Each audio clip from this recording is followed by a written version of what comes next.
আমরা ওয়ালটন সামাজিক কাজের সঙ্গে সবসময় থাকছি, আপনাদের সঙ্গে আছি।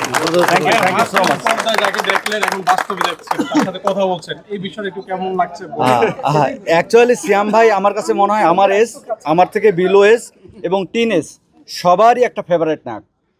তো উনি ওনাকে যেভাবে এই মুভিতে ফুটায় উঠাইছে, প্রত্যেকের এক্সপেকটেশনের লেভেলটা যে জায়গায় ছিল তার থেকে আরো উচ্চ মাত্রায় যাচ্ছে। বাংলাদেশে আসলে প্যারেন্টিং ওয়ার্ডটা ইজ নট সো কমন। সবাই আমরা আসলে টিপিক্যাল প্যারেন্টিং নিয়ে হয়তো বা চিন্তা করি বা কথা বলি। সো প্যারেন্টিং যে আসলে একটা আর্ট, আর এইটার মধ্যে যে আসলে অনেক ব্যাপ্তিটা আছে, সেটা হয়তো বা ডিফারেন্ট কাইন্ড অফ একটা মুভির মাধ্যমে আমরা দেখলাম। So huge round of applause for the whole team to get this awesome job done. এই কঠিন কাজটা ট্রেডিশনাল সিনেমা থেকে বের হয়ে এসে, like to do this difficult task is a very difficult thing. So again, from Waltons, we'd like to again congratulate everyone from the Junglee team. Thank you, Junglee team. Thank you so much.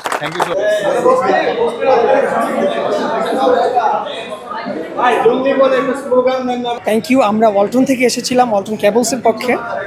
সিয়াম আমাদের brand ambassador, তার movie দেখার জন্য আসলাম। খুবই emotional ছিল, story অসাধারণ, parenting নিয়ে বোধ হয় নতুন করে কিছু জানলাম। আমাদের সমাজের প্রেক্ষাপটে অনেকেরই এটা জানা উচিত, যেটা হয়তো বা আমরা আগে জানতাম না। আর সিয়ামের অ্যাক্টিংও অসাধারণ, খুবই নাইস। তবে মাঝে মাঝে মনে হয়েছে যে সিয়ামকে ছাড়িয়ে পাখি ক্যারেক্টারটি তাকে ছাপিয়ে গিয়েছে। মাঝে মাঝে মনে হয়েছে যে she carried the whole film by herself. আমি বাকি সবাইকেই দেখার জন্য অনুরোধ করব। থ্যাংক ইউ, সবার জন্য শুভকামনা। ট্রেডিশনাল বাংলা মুভির থেকে বেরিয়ে আসলে মুভির কোয়ালিটি দিক থেকে শুরু করে সব কিছুই মোটামুটি ভালো হয়েছে। আগের থেকে বাংলা ছবি ভালো করতেছে, এটাই হচ্ছে কি আমাদের জন্য পাওয়া। আর ওয়ালটনের পক্ষ থেকে, ওয়ালটন কেবলসের পক্ষ থেকে হচ্ছে কি আমরা সবাই মিলে আসছি টিম হয়েছি এই মুভি দেখার জন্য। So overall better. এই লাইফে অনেক সিনেমা দেখছি, বাট এই প্রথম কোন একটা সিনেমা দেখলাম যেটা টোটালি সকল সিনেমা থেকে ডিফারেন্ট এবং সুন্দর একটা মেসেজ আছে। সমাজের বিভিন্ন ধরনের 360 ডিগ্রি ভিউয়ের পাশাপাশি প্যারেন্টিং যে একটা ওয়ার্ড, এই ওয়ার্ডটা প্রথম এই জঙ্গলি সিনেমার মাধ্যমে হয়তো পুরো ওয়ার্ল্ডে স্প্রেড হচ্ছে। তো এটা খুবই, আমি একজন বাবা হিসাবে আমার মনে এটা দাগ কেটেছে এবং প্রতিটা বাবা মারই আমার কাছে মনে হয় এই মুভিটা দেখা উচিত। নট অনলি বাবা মা, যারা বাবা মা হতে চলেছে অথবা নিউ ম্যারিড, প্রত্যেকেরই এই মুভিটা দেখা উচিত, যার মধ্যে প্রচুর পরিমাণ শিক্ষণীয় আছে এবং বাচ্চাদের ভবিষ্যৎ কিভাবে গঠন করা যাবে এই মুভির মধ্যে সেই মেসেজটা আছে। একটু ডিফারেন্ট টাইপের ছবি, যেটা হচ্ছে খুব মানে আমাদেরকে একটা মেসেজ প্রদান করেছে, যেটা হচ্ছে মানে ট্রেডিশনাল ছবির থেকে মানে বের হয়ে একটু ডিফারেন্ট, আমাদের অনেক মানে শেখার অনেক ব্যাপার আছে, প্লাস অনেক ইমোশনাল একটা ছবি, খুব ভালো।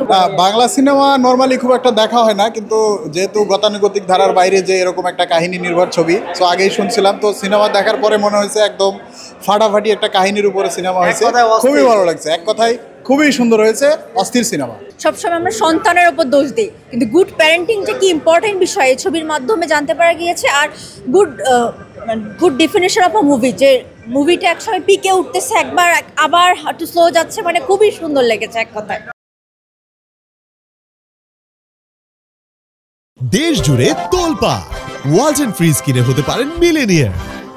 এছাড়াও রয়েছে লক্ষ লক্ষ টাকার ক্যাশ ভাউচার সহ কোটি টাকার নিশ্চিত উপহার।